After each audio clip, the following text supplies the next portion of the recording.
So what I'm going to try to do today is speak for about 25 minutes or so, and then very keen to take questions, comments, disagreements on any of what I've discussed or broader topics. Happy to talk about what's going on in UK politics if anyone's at all interested. I don't know, it seems quite chaotic from the inside of it. Maybe you're not. I'm keen to learn what you're thinking about as well. So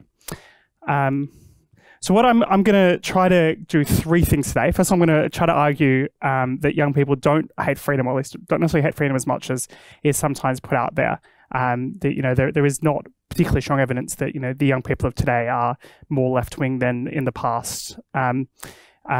I'm going to then try to give you a bit of a more optimistic, be a booster, not a doomster approach to politics, which is my kind of general optimism, trying to provide a positive vision for the world and link that to our values and our principles and the way we want things to be. And then I'm going to talk a little bit about kind of practical solutions and having a kind of response to issues that affect young people. Okay, so do young people hate freedom? So we hear a lot as a basic premise, this very negative idea. You saw this particularly after the midterms in the US this week, that, Zoomers, young people in particular, are extremely left-wing, woke, very much lost to the conservative or liberal side of politics. And you hear that similar kind of narrative. I assume you have it here, but you certainly have it in the UK and Australia, that there's the kind of big generational divide. I think it's true to some extent, but maybe not as much as has been made out. So what I wanted to do to start off with, I was kind of pulling out some data from the World Values Survey, which is a kind of a pretty robust international comparison survey of populations, where they ask kind of similar questions across a whole bunch of different countries, and just get a sense of what it is across different countries as well as across different age groups. So sorry if some of the text is a little bit small here, but basically I put out a bunch of countries, including Denmark, Australia, UK, Germany, Japan, to get a sense of where they are on a bunch of different questions. So the first one I was interested in is this question of, they ask on a scale from 1 to 10, 1 being kind of very left-wing and 10 being very right-wing, where do you sit? So you see a bit of evidence here that maybe young people are a little bit more left-wing. So the young, in the grey there on the left is kind of young people, where you see slightly high proportions of left-wing people who identify as 1 to 4 on that scale. In Denmark, people generally speaking identify more as left-wing than in Australia or the US. In the US, I think you probably see one of the biggest distinctions between young people being a lot more left-wing than old people. But even so, you don't see these huge differences you'd expect. It's not like 90% of young people identify as left-wing. In fact, a lot of young people identify to the center or to the right, just as many as are likely to identify to the left. I think, interestingly enough, in Ukraine, it's the opposite tendency, where not many people identify as left-wing, but it's actually older people who identify as left-wing more so than younger people. So I don't think you see as much of a kind of an international trend towards self-identification on the left of politics. But let's look at this in a few other ways, maybe. There's another question in the survey that asks, do you prioritize freedom or equality? So on this question, you do see a little bit of a trend that maybe younger people are more likely to say they prioritize equality. But, it's kind of a little bit more so amongst young people than older people. So maybe there is a little bit more of that kind of traditional progressive left perspective that does exist on that question. But again, it's not as huge a difference in every country as you might expect. Unfortunately, there was no Denmark in this question in the survey, but you can see that it's a bit more of a varied story than you might hear. This is another question about, do you prioritize the environment or do you prioritize jobs and growth? Now, from someone, I don't think there necessarily has to be a contradiction there, but if people ask to give that trade-off, young people are a little bit more environmentalist, but not substantially so. Like you see quite across a whole range of ages, people are prioritizing the environment. Maybe that's a general loss for people who think jobs and growth are more important than the environment. Again, I think that's probably a false dichotomy. In the UK, interestingly enough, you see middle-aged people are the most environmentalist by a little margin. In Japan, you see that as well. Younger people tend to care more about jobs and growth. In Denmark, it's kind of almost pretty similar across age groups. Like, there's not a massive distinction. This was a kind of a question I'm using as a proxy for socially liberal attitudes. Young people do tend to have more socially liberal attitudes, but this is the question of, is homosexuality justifiable? And this is the kind of the percentage of people who say it's not justifiable.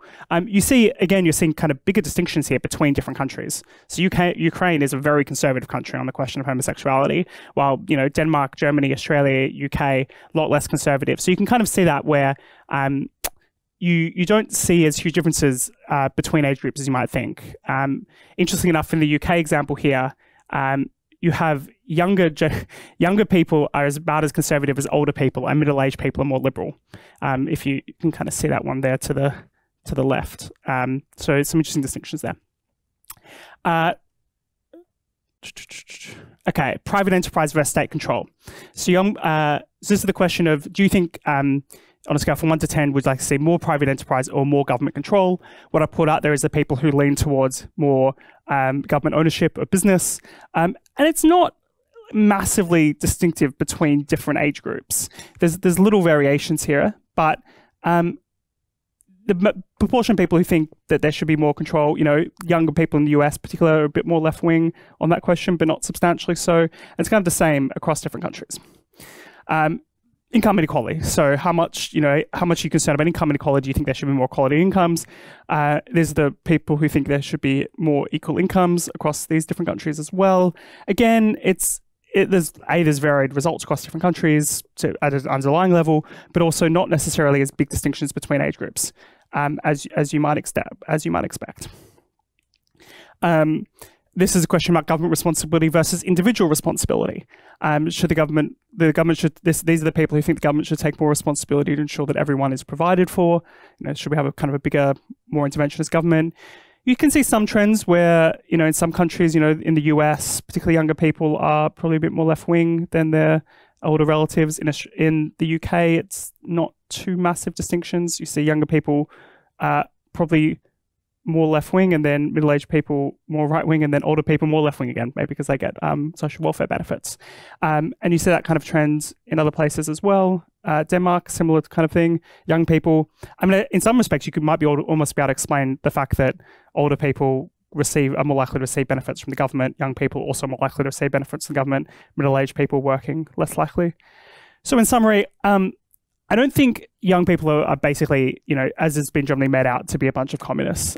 They do tend to be slightly more left-wing on some questions in some places, but it's not as statistically clear as might be made out. There's not much consistency. The other thing to think about as well is young people's attitudes are likely to change over time as well. So you have, and a lot of this kind of survey data you see over time, basically there is to some extent people hold opinions about their life, but also on a lot of those economic questions especially, people can become, you know, more conservative as they age, or as the classic quote, if you're not a liberal at 25, you have no heart. If you're not a conservative at 35, you have no brain. So yeah, I think there's a strong argument here to say people on the center right say, you know, the next generation is lost to, you know, far left ideas. Isn't necessary. Don't need to be as pessimistic as you might first think. Which kind of brings me to my second topic, the second thing I want to discuss. So what can we do? How can we kind of present a positive image of ourselves? And what can we say about the world? Because I think there is a tendency to be quite negative, to be quite pessimistic. Everything is going wrong. You know, there's war and there's conflict. There's inequality, there's climate change, et cetera, et cetera. But I think we kind of get focused in on the micro day-to-day terrible things going on in the world. And you know, that in a policy sense, that can be very important to talk about. You know, there are these issues that need to be resolved, there are these problems that need to be fixed. But I think there's also a broader, more positive story that we should keep talking about, which is the simple fact the world is getting better has gotten better in so many ways, in a kind of practically Whiggish sense. You know, we've seen poverty decline in the last 200 years from over 90% of people to less than 10% of people. I think that is the most astonishing fact that we literally can't say enough. Life expectancy has risen from an average of 30 years to over 80 years across pretty much all developed countries, and also increasing across developing countries.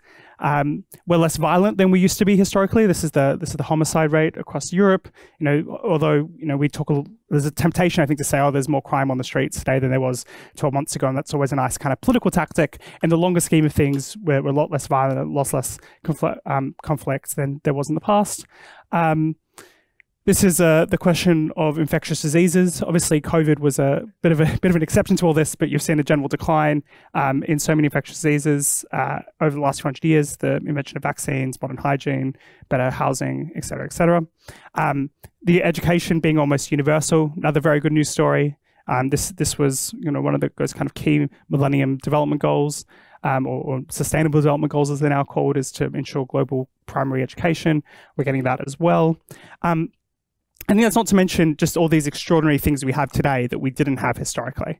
We have electricity, we have indoor plumbing, we have the internet, smartphones, streaming. These are all very extraordinary pieces of technology that I think it's very easy now that we live with them every day. I don't know about you, but I get the feeling whenever I look at an old iPhone, that feels like such primitive technology when it was the phone you owned 5 years ago. So I think just kind of thinking about the extraordinary technological progress we've had and the way that's increased our living standards is so important to highlight, talk about. Things like air travel and cars, just the fact that we can come here together today is in many senses a luxury. The idea that we can sit down and talk about ideas for almost all of human history. People were probably not literate enough to do this, let alone have the kind of productive time to be able to stop and think and talk. I think it's then important to link that progress to free markets. The world has gotten better because of trade and free markets and innovation. That is kind of the driving force of our modern prosperity. This is the the index. You can see this across countries. You can see this historically. You can see this as they say, read a book about how the world has developed. This is just the Heritage Foundation's Index of Economic Freedom, which is how economically free and liberal do we think these countries are? How low are their taxes? Do they have the rule of law? Do they have secure property rights? And then that's income. So obviously it's not the only thing going on in the world is free markets, but that's a pretty strong correlation between countries that tend to be quite poor, tend to have much lower rankings on the Economic Freedom Index. The other thing to highlight as well is to be optimistic and positive here, which is that there are immense future opportunities. This is where I think if you look at politics, you can be quite pessimistic, perhaps rightfully so. Politicians tend to disappoint rather than excite. They tend to face more challenges. But if you think about where we're going to kind of achieve progress, it's probably not going to be from politics. It's going to be, again, thinking about that innovation from innovative medicines, just what we managed to do during COVID in terms of getting out vaccines in an extraordinary short period of time that were extremely effective. We've got the potential of artificial intelligence and robots. Some people worry that's going to take all our jobs. I think it would be great if they took our jobs, made us more productive, meant that we could all have higher incomes, meant that we don't have to worry as much about labor shortages. I think there's a whole bunch of different interesting potential there. Maybe these technologies are promised and nothing happens, but there is a lot of hope there. On top of that, you've got things like batteries and storage and fusion energy, which is what's going to effectively enable us to solve climate change. Lab-grown meat is something I've been looking at. Is basically, let's take the idea of replicating cells in a lab and apply that to growing meat. Means you have meat without any of the animal suffering that would have been historically the case, without anywhere near as much environmental impact or land use. So that's just by itself an extraordinarily positive technology that does exist, developed in this country, in fact. And some of the initial technology developed in this country, at least. So that's just like one of the many technologies I think on the horizon that will make our lives better. And thinking and talking about those things, I think, is very important as a matter of a vision. And then, of course, flying cars. Finally, they're on their way. There are a bunch of VTOL companies trying to develop them. We're getting supersonic flight back in the next decade. There's a whole bunch of things you can think and talk about. Transhumanism, I think, is quite cool. Sticking chips in our brains and our bodies. No, not compulsory, don't worry. But how can we upgrade the human body? Will be kind of the next frontier in terms of technological progress.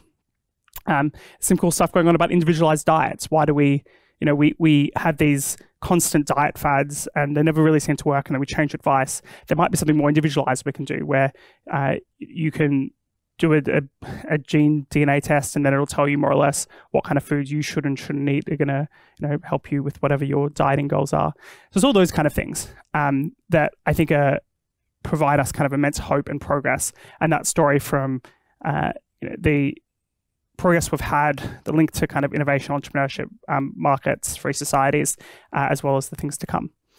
Okay, so then you're also going to tell me, well, Matthew, that's all very good and great, but what we need here is, to deal with some of the issues we have. And I agree, which is, I think we need responses to these kind of issues that young people tend to say they care a lot about, or at least they've been told to care a lot about, and thinking about how we can deal with them in kind of market-friendly ways. So I think climate change is one where it's often you get the kind of Greta Thunberg worldview where you need to destroy capitalism and introduce some kind of far-left communistic utopia in order to solve climate change. I think we know that obviously wouldn't work in the first instance because socialist countries like the Soviet Union weren't exactly great environmental stewards. In fact, there's this fascinating story where the targets and quotas in the Soviet Union were for whales meant that even though the Soviet Union didn't really need whales for any particularly good economic purpose, because they had a quota for whales, they kept in being the largest hunter of whales. And even after they signed treaties saying that they'd stop doing it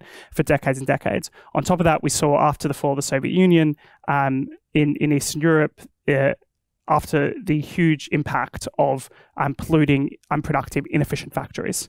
And there was the reason why the EU often puts its climate goals from 1990 is because a few years after that, they shut down all those kind of very polluting, inefficient factories. So the kind of market inefficiency, inefficient production is very bad for the environment. And socialism is basically a specialty in very inefficient production and economic systems.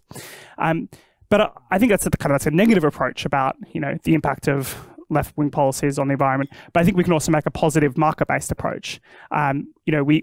This is the kind of the contrast here.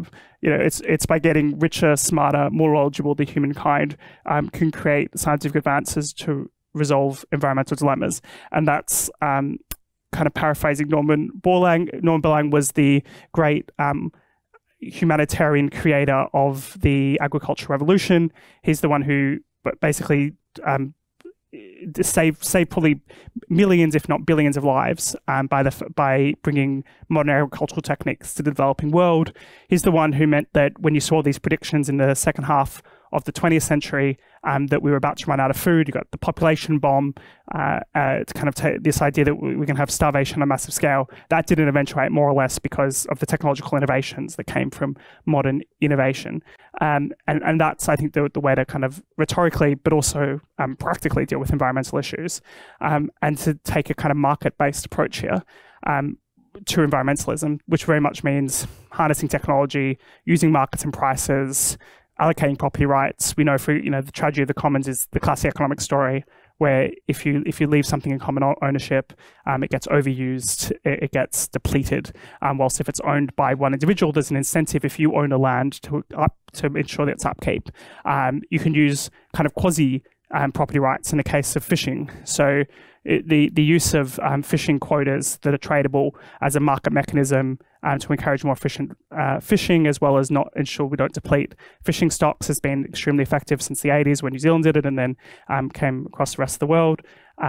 Sam, who's you're hearing from next, is a New Zealander, so he enjoys any pro-New Zealand stuff.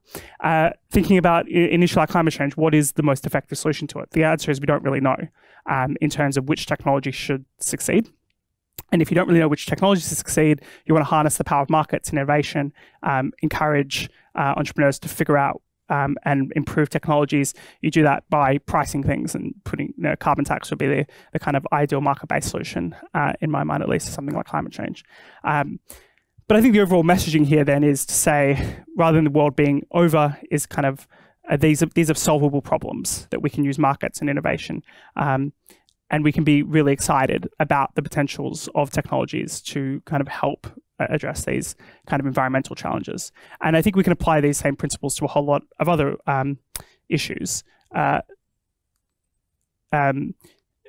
In the sense of, so I'll finish off this actually, which is the kind of link between environmental protection and economic growth as well, which is to say there's a pretty strong correlation between, as I said earlier, free markets and higher GDP.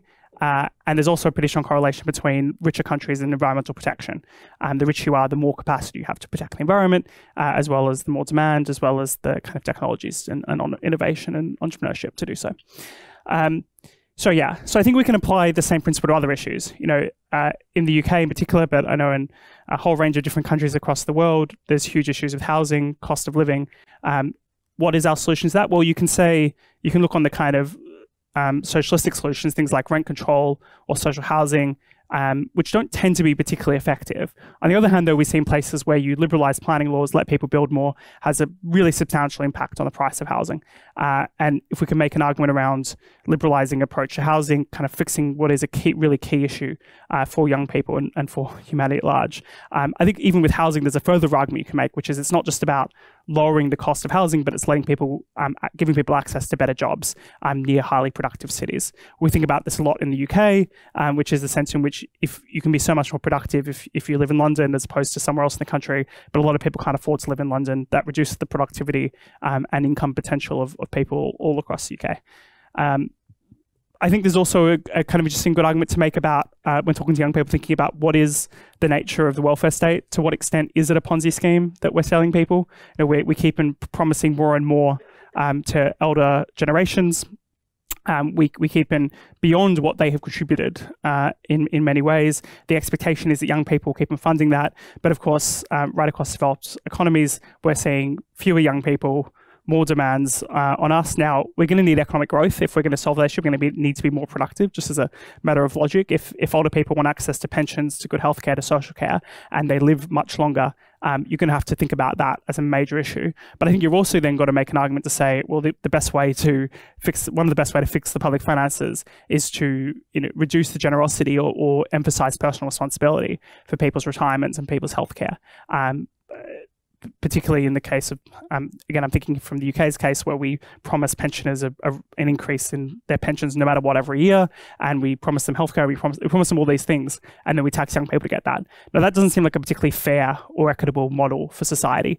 There obviously is some intergenerational sense of fairness in providing something to people who are of older generations, but have we got the bargain slightly wrong there? So I think that's another issue where you can put quite liberal principles as well. So, to sum up or to conclude, I love this quote from Reagan, and why I think talking about values and ideas is so important. Freedom is never more than one generation away from extinction. We didn't pass it down to our children in the bloodstream. It must be fought for, protected, and handed onto them for this to do the same. Or one day we will spend the sunset years talking to our children and our children's children what it was once like in the United States where men were free. So I'm keen to leave it there and take some questions. Thank you.